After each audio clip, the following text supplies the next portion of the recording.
E aí, gente, tudo certo? Vamos começar a nossa aula de hoje. Hoje nós vamos ler Mateus, capítulo 3, de 1 a 12. Bom, vocês já devem estar vendo aí, então vamos lá, né?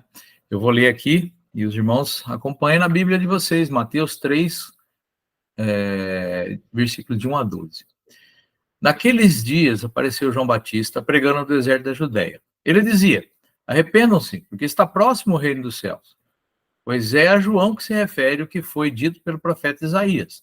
Voz do que clama no deserto, preparem o caminho do Senhor, endireitem as suas veredas. João usava uma roupa feita de pelos de camelo e um cinto de couro. O seu alimento eram gafanhotos e mel silvestre.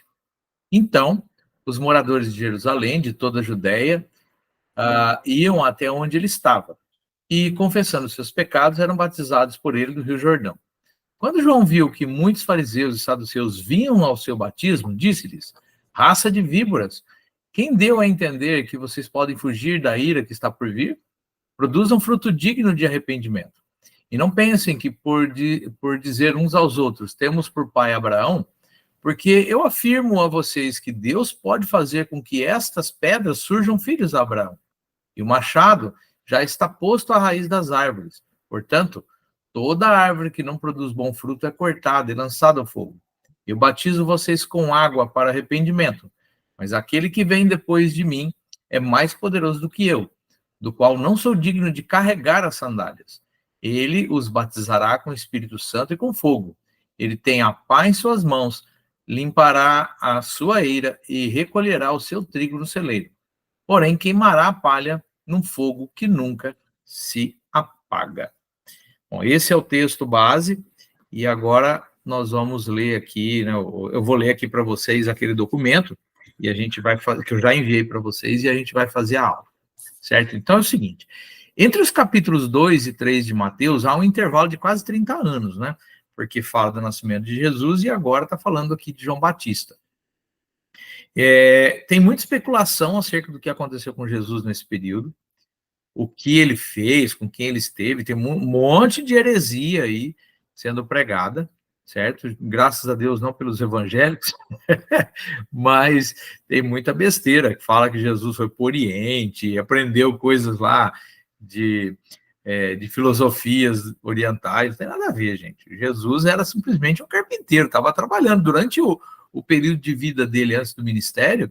Ele era uma criança normal que viveu como um adulto judeu normal. Então, no fim das contas, né, ele era um judeu que viveu a vidinha de judeu dele. Então, como a Bíblia silencia acerca desses assuntos, nós não vamos dar ouvido aonde a palavra de Deus não tem voz. Então, coisas que vêm de fora da Bíblia, nós não vamos atender. Até onde a gente sabe, ele era conhecido, inclusive tem vários pontos na Bíblia que a gente vai entender isso, ele era um carpinteiro de Nazaré. É isso aí. Então, Mateus não indica a data que João Batista apareceu. Lucas, porém, dá detalhes históricos a respeito do mundo político e religioso e do aparecimento de João Batista, né, que foi o precursor de Jesus. E aqui a gente vai ler Lucas 3, 1, 2. E eu vou aproveitar esse momento, eu vou colocar aqui Lucas 3, 1 e 2, para me retratar do vídeo passado, que a gente leu, inclusive, essa passagem, e eu falei que Júlio César e Tibério César era a mesma pessoa, não sei o que deu na minha cabeça naquela hora que eu falei essa tremenda besteira. Depois eu fiquei pensando nisso, falei, nossa, falei besteira. Mas como já tinha sido a aula, né, porque depois você começa a pensar no que aconteceu, você vê que é besteira. Na realidade, eu vou explicar o que é que eu me confundi na época. Júlio César, ele era o César, né, o rei de Roma, quando Jesus nasceu. E Tibério César foi quando o ministério de Jesus iniciou. Então, você tem esses dois reis aí mesmo. Vocês me perdoem pela falha aí. No vídeo da semana retrasada, né, eu até coloquei lá uma legenda, eu coloquei também numa mensagem fixada lá no vídeo no YouTube, mas eu estou me retratando aqui publicamente que eu cometi uma atrocidade. Mas vamos ver aqui o que Lucas 3, 1, 2 diz. Olha só. No 15º ano do reinado de Tibério César, sendo Pôncio Pilatos governador da Judéia, Herodes, tetrarca da Galileia, seu irmão Filipe, tetrarca da região da Itureia e Traconides, e Lisânias, tetrarca de Abilene, sendo sumos sacerdotes Anás e Caifás, a palavra de Deus veio a João, filho de Zacarias, no deserto. Então, você consegue, através da história, localizar exatamente quando isso aconteceu, tá? Então, se você... A ideia de Lucas como ele era mais detalhista no que ele colocava, né?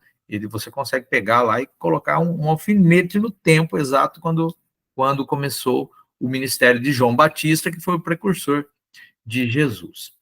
Bom, a gente vai ver que existiu um tempo do aparecimento do arauto, né? Quem que é o arauto? A gente vai ver que tem algumas profecias, a gente vai ver isso ainda, que vai mostrar que já havia uma maneira de... As pessoas, né, os judeus, já estavam aguardando o arauto do Messias, porque a palavra de Deus já falava isso. A gente vai ver daqui a pouquinho. Então, olha só, Mateus, ela informa assim rapidamente que apareceu João Batista pregando no deserto da Judéia, que está lá no capítulo 3, versículo 1, que a gente já leu, né? Então, há indícios, conforme os manuscritos do Mar Morto, que João Batista era essênio, era do grupo dos essênios. O precursor, então, de Jesus, ele inicia o ministério da pregação e batismo quando o mundo político estava vivendo um grande caos. Olha só, desde o palácio de Tibério César até os governos da Judéia e Galileia, existia muita corrupção e violência. Tibério, Pôncio Pilatos, Herodes Antipas, Filipe e Lisânias não eram homens de grande reputação moral, nem gestores que respeitavam o povo sobre o qual governavam. Aí talvez você fale, mas de onde você está tirando isso? De registros históricos. Lembre-se que Roma, ele era um império muito bem organizado, as coisas eram escritas, então muito da história nós temos que é tirado disso daí. Então, Pôncio Pilatos, que a gente vê, dá a impressão que ele é meio bonzinho, né? Não era, não. Acontece que a figura de Jesus, a pessoa de Jesus transformava quem entrava em contato com ele. Então, Pôncio Pilatos recebeu o peso disso nas costas dele, mas lavou as mãos, né? Lavou as mãos. Mas, enfim, vamos continuar aqui falando de João Batista. Isso daqui, então, na parte política, né? E no cenário religioso, era também muito desoladora. Por quê? O sacerdócio estava corrompido. A gente já viu na aula passada que se eu tenho 2 sumos sacerdotes, eu tenho um problema, né? Porque a palavra sumo sacerdote quer dizer o maioral dos sacerdotes. Então, como que pode ter 2, né? É meio estranho isso, né? Então, Anás e Caifás eram os 2 sumos sacerdotes. Então, isso já mostrava um problema. O sacerdócio não estava corrompido. Os saduceus, que era o partido religioso dos sacerdotes, era uma elite que estava mais interessada em coisas financeiras. Eles haviam transformado a casa de Deus num covil de salteadores, né? Além de negarem doutrinas essenciais das escrituras. Por exemplo, eles negavam a existência de anjo, mas a gente pensa que a Bíblia deles é só o Antigo Testamento. Mas se a gente pegar ali o livro de Gênesis e o livro de Êxodo, a gente vai ver um monte de vezes falando de anjo. E eles não acreditavam em anjo. Eles também não acreditavam na imortalidade da alma. Então, eu não sei como é que eles explicavam, por exemplo, quando morria alguém e Deus, por exemplo, Moisés, quando morreu, Deus falou que ele foi para o descanso junto com seus ancestrais. Então, mas como assim? Se você morreu, acabou, não é? Eles negavam a ressurreição dos mortos e eles também não acreditavam na integridade do Antigo Testamento. Os saduceus, eles criam só no Pentateuco, ou seja, nos 5 primeiros livros da Bíblia. Eles não criam em Salmos, eles não criam como palavra de Deus os profetas, nada disso.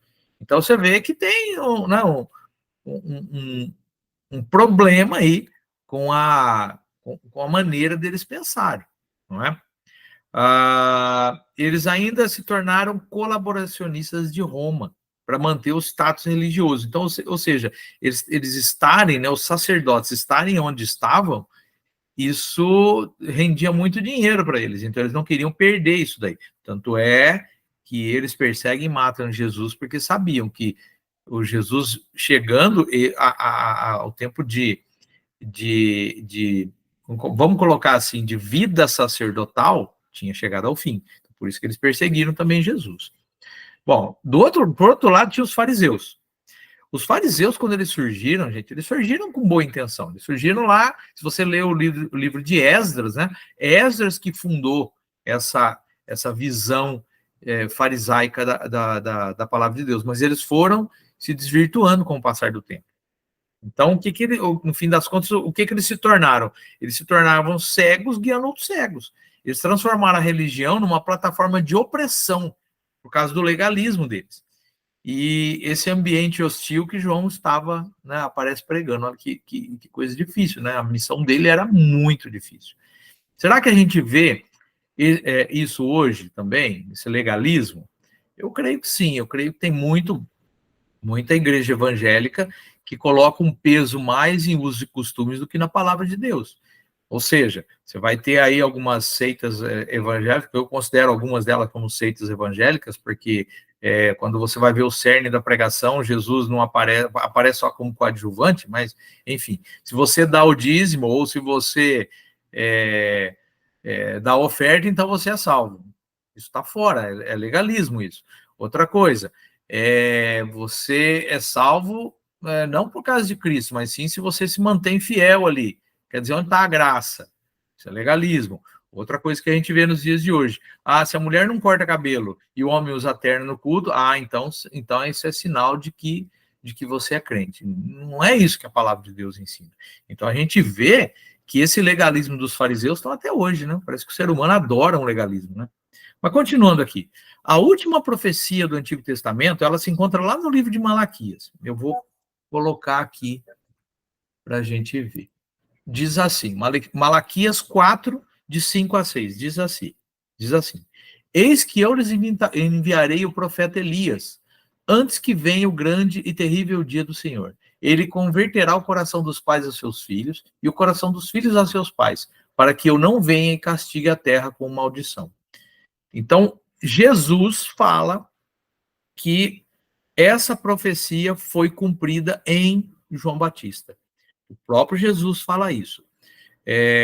Então, como que a gente interpreta isso? Porque fala aqui que o profeta Elias viria, né? E tanto é que existe essa discussão nos evangelhos. A gente vai ver isso daí. Acontece que a explicação que Jesus dá é que Elias já veio na pessoa de João Batista. Então, você tem essa explicação. Então, quem é o profeta Elias? Não é a pessoa do profeta Elias, mas sim a representação de que Elias foi. Ou seja, ele foi, vamos colocar assim, é como se ele fosse o representante dos profetas. E tanto isso é verdade, que quando, por exemplo, Jesus está lá no Monte da Transfiguração, quem que aparece lá? Elias, aparece Jesus, né? Jesus já estava lá, e Moisés, ou seja, o representante da lei, o representante dos profetas e o nosso sumo sacerdote, Jesus, o nosso Salvador. Então, você vê que a representatividade foi colocada ali para ficar claro o que eles representavam e que Deus fala assim, esse é meu filho, ouvi-o. Então, quer dizer, não era mais para ouvir Moisés e Elias, e sim Jesus, tá? E Jesus falou que aqui, nesse caso aqui, Elias era, na realidade, João Batista. Não era a reencarnação, tá, gente? Não estou falando disso, mas ele era um representante. Porque tem muita heresia aí que vai falar de reencarnação, essas coisas, isso não existe. Bom, qual era a mensagem que João Batista pregava? Ele não pregava amenidades. Ele conclama o povo ao arrependimento e dá uma razão eloquente para que esse volte para Deus, porque está próximo o reino dos céus. Então, isso mostra que o arrependimento é necessário.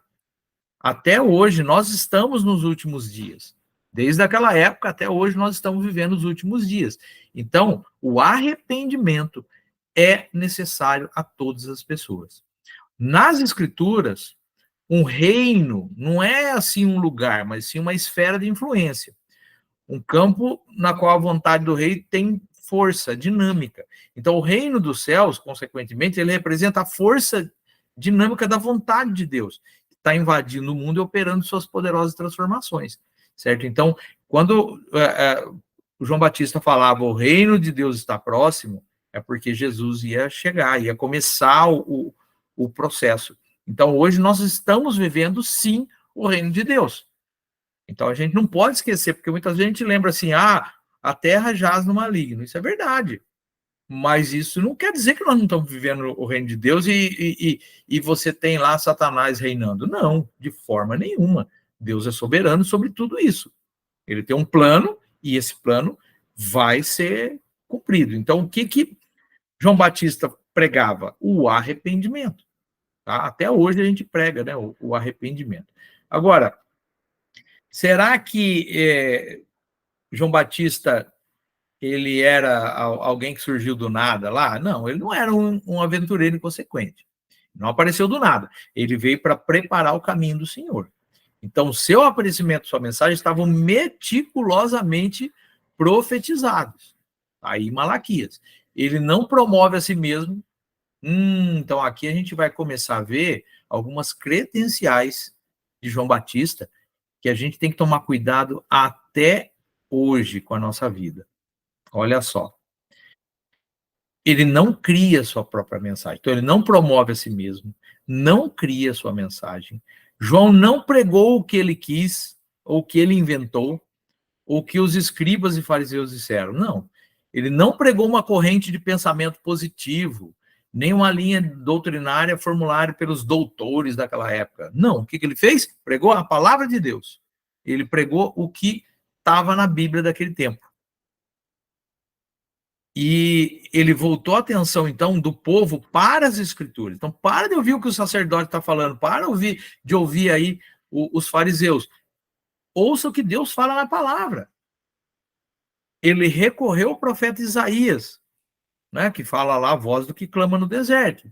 A gente tem que entender essa passagem, que o texto a gente já leu lá, né, lá no começo da aula. A gente já leu o texto e lá fala a voz do que clama no deserto. Então a gente tem que lembrar que isso estava profetizado por Isaías. Então, o que nós hoje, como crentes, ou até mesmo os pastores, pregadores, eles têm que seguir. Mas a gente tem mania de achar que só o pastor prega, e nós também pregamos, a gente fala do amor de Deus. Então, olha só, nós temos que entender que nós não criamos a mensagem, nós transmitimos a mensagem. Nós não somos a fonte da salvação, de jeito nenhum. A gente é instrumento. Então, nós temos que aprender com João Batista. Olha só, no texto que eu passei para vocês, tem uma coisa interessante. Olha só. Pensando naquele povo, naquele contexto, naquela época. Quando um rei iria para uma província distante do império, no caso aqui, rei pode pensar em César, tá? No caso aqui, Tibério. Se ele fosse para uma província distante, antes ele enviava os engenheiros para preparar o caminho. Então, se tivesse monte e vale no lugar que ele ia passar, os montes tinham que ser retirados, os vales tinham que virar, tudo isso aí tinha que virar planície. Então, a terra do monte ia para o vale para fazer caminho reto. Então, caminho torto, caminho fora do lugar, precisava ser endireitado e aplanado. O verdadeiro arrependimento, então, que quem crê em Jesus tem que remover os montes da soberba, tem que aterrar os vales do desespero, tem que endireitar o caminho torto do pecado e principalmente da hipocrisia. E coloca no lugar todas as áreas da vida, né, que estão fora do propósito de Deus.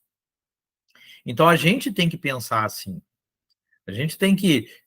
Eu não estou falando que, por exemplo, como eu falei aqui, aterrar o vale do desespero. Eu não estou falando que a gente muitas vezes não se desespera. Sim, mas quando dá uma acalmada, a gente para, pensa e ora, a gente vê que Deus é soberano e que a gente não precisa se desesperar. A gente é humano, a gente não vê o futuro, a gente não vê o todo, e Deus vê. Então, muitas vezes, o desespero nosso é infundado. E a gente tem que aprender a colocar o desespero de lado. Então, olha só, o ministério de João Batista, que é o mesmo ministério nosso, num certo sentido, é preparar o caminho, apresentar o Messias e sair de cena. Então, um pregador, né, o pastor tem que mostrar Jesus. É óbvio que um pastor vai cuidar das ovelhas, mas ele tem que mostrar que é Jesus que salva e sair de cena. Gente, quem salva é Cristo. Quem transforma é Cristo. Então, num certo sentido, o que João Batista fez, nós temos que fazer também. Uma coisa interessante que é como que João Batista se manifestou, né? Ele era o precursor do Messias, mas ele não veio com estardalhaço, ele não chamava atenção para si mesmo. O aparecimento dele foi em humildade. Porque o que importa não é o pregador, mas a pregação, não é o mensageiro, mas a mensagem. Não é o obreiro, mas a obra. Então a gente tem que aprender com João Batista. João começa seu ministério num lugar estranho, né? No deserto da Judéia, e se veste de maneira estranha, com pelo de camelo, e se alimenta de uma maneira estranha, um gafanhoto e mel silvestre. Será que João Batista teria lugar hoje na igreja? Será que João Batista teria lugar na sociedade? O que vocês acham? Eu quero que você pense um pouquinho aí para a gente seguir. Será que ele teria lugar? Deixa eu dar uma ajeitada nessa câmera aqui, que eu acho que tá meio... Eu tô com a... eu tenho que olhar de lado para ver a câmera, porque eu tô com o texto aqui na minha frente para não me perder, né? Mas vamos lá, vamos seguir aqui. Eu acho que João Batista seria muito difícil ser aceito hoje, mas... Né?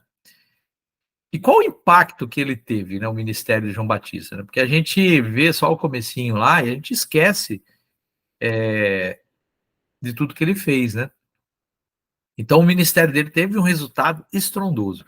E o que é interessante, né? Mesmo ele pregando no deserto, as multidões saíam das cidades e vilas para ir para o deserto ouvir ele. Pessoas de Jerusalém, de toda a Judéia, da circunvizinhança do Jordão, foram ao encontro dele, foram batizados no Rio Jordão, confessando seus pecados. Quando as multidões dirigiam-se ao deserto para ouvi-lo, João não fazia cócega no ouvido deles, não. Nem pregou amenidade. Ele feria as pessoas com a verdade. Então, ele dava um tapa na cara com a verdade, convocando todos ao arrependimento. Sua mensagem dizia uma mudança radical. Ninguém pode esperar em Cristo se primeiro não se desesperar de si mesmo. Ou seja, eu espero em Cristo porque eu perco a esperança em mim. Olha que interessante. Ninguém pode confiar em Cristo sem primeiro descrer dos seus próprios méritos. Que mérito que eu tenho? Nenhum, mas você só consegue entender o mérito de Cristo quando você percebe que você não tem. E apesar de pregar com uma veemência assim terrível, né? As multidões vinham a João Batista confessando seus pecados. Olha que coisa interessante. E ele trazia um alerta. Olha só, o sermão de João Batista no deserto não foi politicamente correto. Então, hoje, a igreja tem um grande problema pela frente, porque as pessoas aí do mundo exigem que a gente seja politicamente correto. E a gente não pode ser politicamente correto, porque a palavra de Deus não é. Né? O evangelho, ele é exclusivista, sim. É só Jesus que salva. Todos vão ser salvos? Não, todos não vão ser salvos. Então, quando a gente confronta o pecador com o pecado, muitas vezes isso daí vai causar nele revolta. Se o Espírito Santo não agir no coração dele, é revolta. Irmãos, eu tenho aqui uma colocação minha, tá? Que eu tenho. Eu creio que não adianta discutir com não crente, bater de frente com pessoas que não creem. Isso não adianta. Como que eu vou chegar para um pecador e falar, você está errado, porque você está fazendo errado? Ele não crê que ele está fazendo errado. Ele não crê que ele está em pecado. O que eu tenho que fazer é pregar o evangelho. Sabe por quê? Porque quem convence é o Espírito Santo de Deus. E ele vai convencer os escolhidos dele. Não é a gente que escolhe, é Deus. Então, o que a gente tem que fazer? Pregar o evangelho, parar de ficar brigando aí. Não, você está errado, você está em pecado. Não, prega o evangelho, porque se o evangelho entrar no coração da pessoa, ela vai aceitar a Cristo e vai mudar de vida. Muitas vezes a gente vê crente brigando na rede social aí por coisas que, se ele pregasse o evangelho e o Espírito Santo entrasse no coração da pessoa, estava resolvido. Então a gente tem que ter sabedoria. Mas vamos lá, vamos continuar aqui, né? Voltar aqui para João Batista, né? Então, ele não pregou para agradar os seus ouvintes, mas para feri-los com a espada do Espírito e levá-los ao arrependimento. E aí tem alguns pontos que a gente vai destacar aqui. Primeiro, ele pregava o perigo mortal da hipocrisia. Olha o que ele fala, que ele fala no versículo, no capítulo 3, na parte A do versículo 7. Ó. Quando João viu que muitos fariseus e saduceus vinham ao seu batismo, disse-lhe: raça de víboras. Gente, você imaginou você chegar numa pregação, o pastor olhar na tua cara, enfiar o dedo no teu nariz e falar raça de víbora? O camarada tem coragem, né? Então, os fariseus e os saduceus não vinham para ser batizados. Eles não estavam ali com o coração arrependido, mas para investigar o que João estava fazendo. João viu a podridão e a hipocrisia da profissão de fé que os fariseus e saduceus estavam fazendo e usou uma linguagem adequada para descrever o caso. Raça de víboras. Rapaz. Os fariseus, então, o que eles representavam? A superstição hipócrita. Os saduceus, a descrença carnal. Será que a gente não vê isso no meio do dito cristianismo? Gente que fala assim, diabo não existe. O inferno não existe. O inferno é aqui no mundo. Já ouviu isso? Eu já ouvi. Outra coisa também é aquela superstição. Eu não posso fazer isso, porque isso é contra a palavra de Deus. Aí você vai ver, a pessoa tirou um versículo que valia para o povo antes da Babilônia, traz para hoje e não faz sentido. Não é assim que você trata a palavra de Deus. Quer ver uma que é comum? Eu sou cabeça e não sou cauda. Gente, isso tá lá em Josué, quando o povo entrou na Terra Prometida. E lá, eles esquecem da segunda parte, que é a maldição. Se vocês me abandonarem, vocês vão ser cauda e não cabeça. E o que aconteceu com eles, gente? Eles abandonaram Deus de um jeito que anos depois, centenas de anos depois, foram levados para a Babilônia. Ou seja, aquela bênção, aquela maldição foi para aquele povo naquela época, porque aquela aliança foi quebrada. Não vale mais. Tanto é que Jesus traz a nova aliança do sangue dele. E é isso que a gente tem que ter em mente. Esquece, quando começa algum crente falar essas barbaridades do Antigo Testamento, você já vai perceber que ele não tem entendimento da palavra de Deus. Ele não consegue fazer lá uma interpretação correta da palavra de Deus. Porque, infelizmente, a maioria dos que se dizem cristãos não leem a Bíblia. Como eles não leem a Bíblia, eles não têm entendimento. Então, a gente vê isso até hoje, né? Então, os fariseus, então, eles eram conservadores na teologia, mas complacentes consigo mesmo na ética. Então, o que eles falavam servia só para os outros, né? Havia um abismo entre o que eles pregavam e o que eles viviam. Agiam como atores, representando um papel de piedade, quando, na verdade, estavam cheios de rapina. Os saduceus eram hipócritas, liberais quanto à doutrina e amantes do poder e do dinheiro. Ou seja, aquele povo lá estava perdido. Outra coisa que fazia parte da mensagem de João Batista está lá no capítulo 3, na parte B do versículo 7. Eu vou ler aqui para vocês. Ó. Quem deu a entender que vocês podem fugir da ira que está por vir?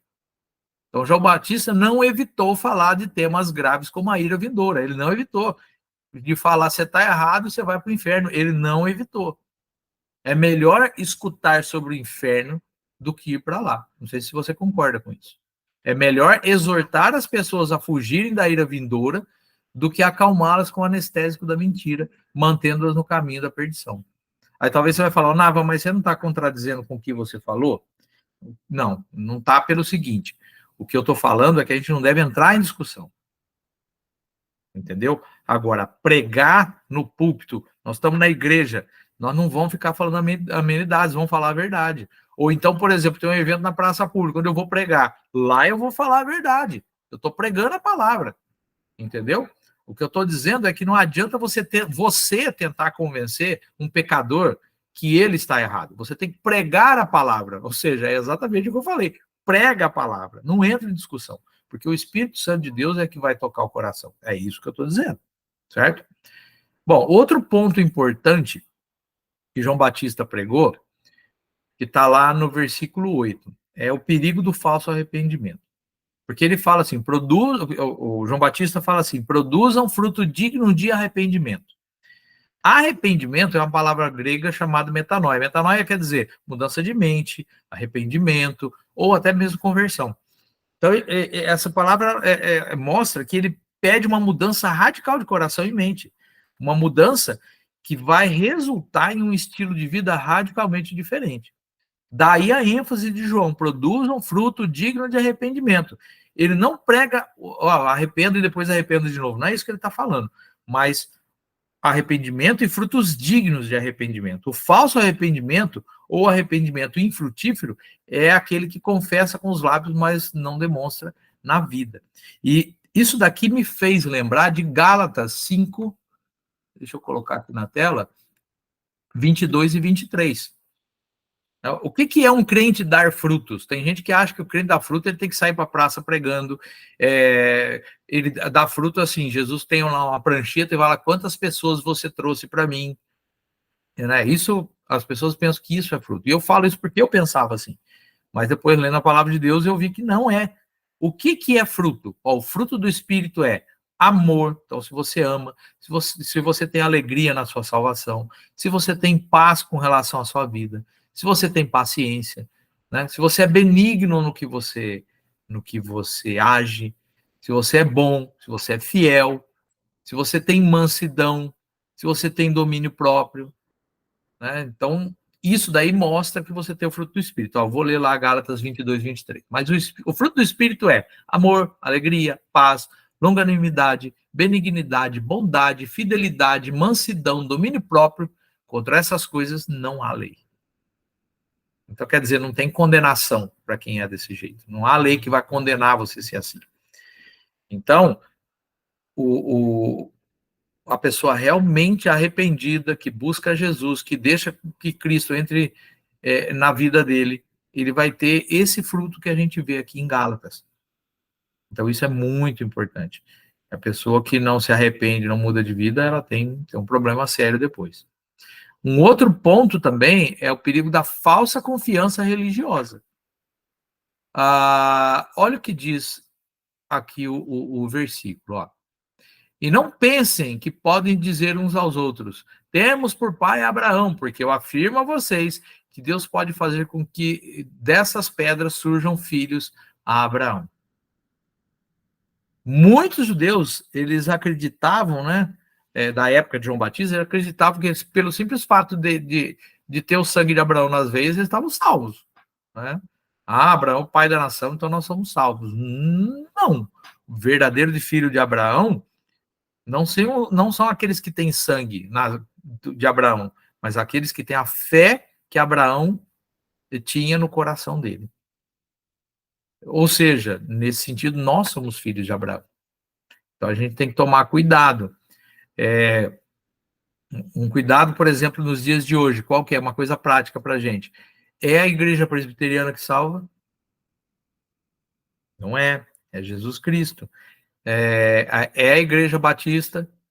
Não é Jesus Cristo. É a Assembleia de Deus? Não, é Jesus Cristo. Então a gente tem que entender isso, tá? Porque o povo lá achava que estava salvo só porque eles eram descendentes de Abraão. Isso aí gera um problema, né? Um outro ponto importante é o perigo da vida infrutífera. Então, volta a lembrar, né? O que é o fruto? A gente viu. Então, a gente consegue agora balizar esse texto. O versículo 10 do capítulo 3 diz assim, e o machado já está posto à raiz das árvores. Portanto, toda árvore que não produz bom fruto é cortada e lançada ao fogo. O homem não é o que sente nem o que fala, mas é o que faz. A árvore é conhecida por seus frutos. Uma árvore que não produz fruto está sentenciada à morte. O machado afiado do juízo já está em sua raiz, e seu destino será o fogo. Então, a mensagem de João é arrepender e viver, ou não se arrepender e morrer. Basicamente, é isso. Então, o crente, ele dá fruto, o verdadeiro crente, ele dá fruto. Então, ele vai amar o próximo, ele vai ter alegria na salvação dele, e tudo aquilo que a gente já falou. Então, isso é muito importante para que a gente aprenda com a vida de João Batista, para que a gente possa viver hoje também. Bom, nos versículos 11 e 12, a gente vai ver a postura de João Batista, né? Olha só, o evangelista Lucas diz que a multidão que veio a João no deserto começou a cogitar se ele não seria o próprio Messias. Quer ver? Eu vou colocar aqui, ó, Lucas 3, versículo 15. Estando o povo na expectativa e pensando todos em seu íntimo a respeito de João, se por acaso ele não seria o próprio Cristo. Ou seja, eles queriam colocar João num pedestal, né?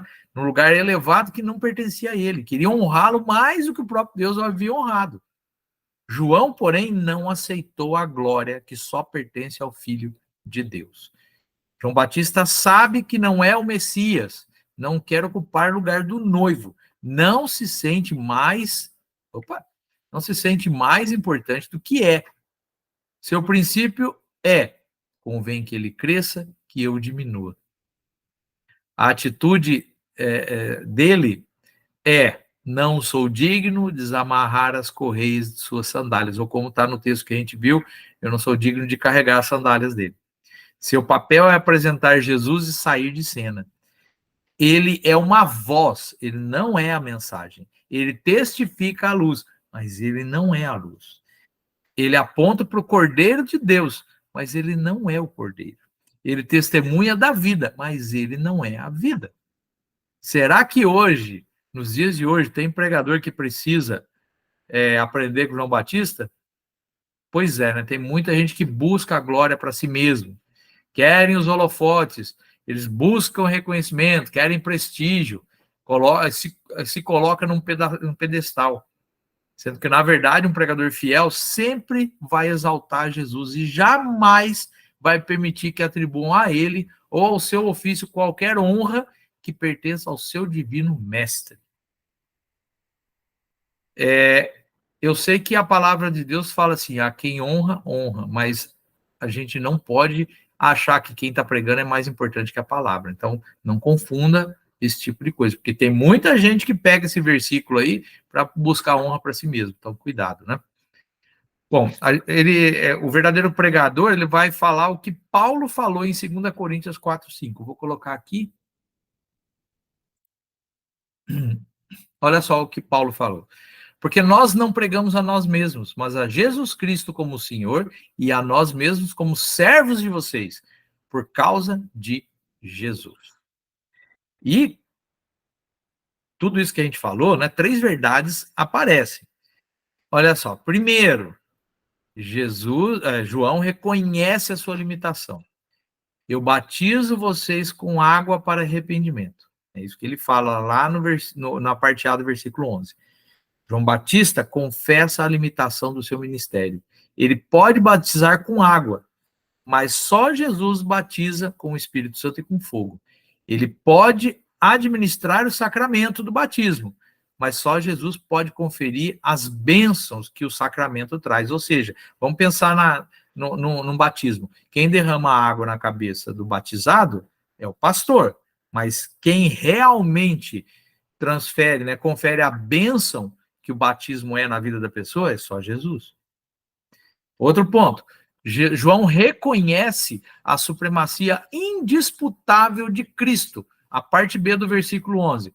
Mas aquele que vem depois de mim é mais poderoso do que eu, do qual não sou digno de carregar as sandálias. Ele os batizará com o Espírito Santo e com fogo.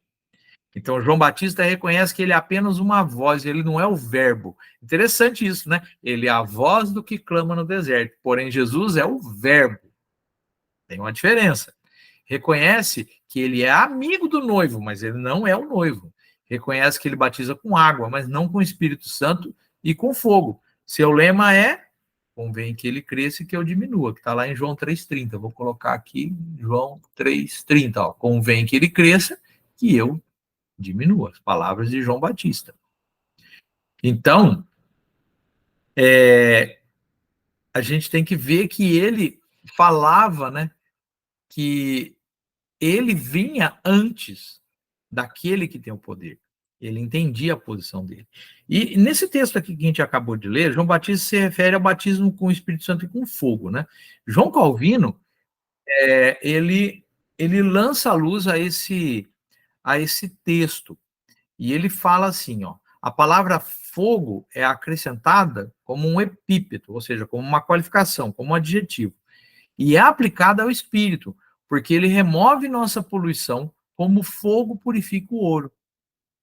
Então, qual que é a ideia? Espírito e fogo estão unidos por uma preposição, como se fosse um batismo duplo. Então, a pessoa é batizada com ambos os batismos. Então, quando você é batizado, você não vê fogo, mas o fogo do Espírito está ali. Agora, por que fogo? O fogo aqui é uma imagem de juízo, mas do juízo misericordioso que purifica e limpa, como o fogo do ourives. Olha que interessante. Então, quer dizer que a gente, no momento do batismo, a água vem nos limpar e o fogo vem nos purificar. É isso que o batismo é entendido. Então, João, outro ponto também é que João reconhece o perigo de retardar o arrependimento, né? E tem gente que fala assim, não, deixa, quando eu ficar mais velho eu vou para a igreja. Olha o que diz no versículo 12 do capítulo 3 aí de Mateus, que a gente leu no começo. Ele tem a pá em suas mãos, limpará a sua eira e recolherá o seu trigo no celeiro. Porém, queimará a palha num fogo que nunca se apaga. Então, o que isso quer dizer? Que a igreja visível, ela é formada por trigo e por joio, por ovelha e cabrito, salvo e perdido. Dentro da nossa igreja vai ter joio, vai ter cabrito, vai ter perdido. Não adianta. A palavra de Deus fala isso. Mas chegará um dia em que a separação será feita. E esse dia vai revelar a diferença entre os salvos e os perdidos, entre os crentes e os hipócritas. Porque se alguém está na igreja e não crê, é hipócrita. O trigo vai ser recolhido no celeiro e a palha, ela queimará num fogo inextinguível. Então a gente tem que tomar muito cuidado com isso. Amém? Bom, a ideia então da nossa aula de hoje era entender João Batista, a mensagem dele e o que ele trouxe. Eu creio que a gente tem muito para se espelhar nele. Eu não vou colocar aqui algumas aplicações, porque a gente já veio colocando as aplicações conforme a gente foi discutindo o texto, certo? Então, eu vou abrir agora para perguntas, se você tem uma dúvida. Vocês podem abrir o microfone aí, ou até mesmo, se você não quer falar, você pode ir lá no chat, né? E colocar a pergunta aí. E se você está vendo no YouTube, depois que a gente já gravou a aula, você pode colocar suas dúvidas aí no comentário, que a gente vai responder. Legal? Então, gente, se alguém tem alguma dúvida, pode colocar aí.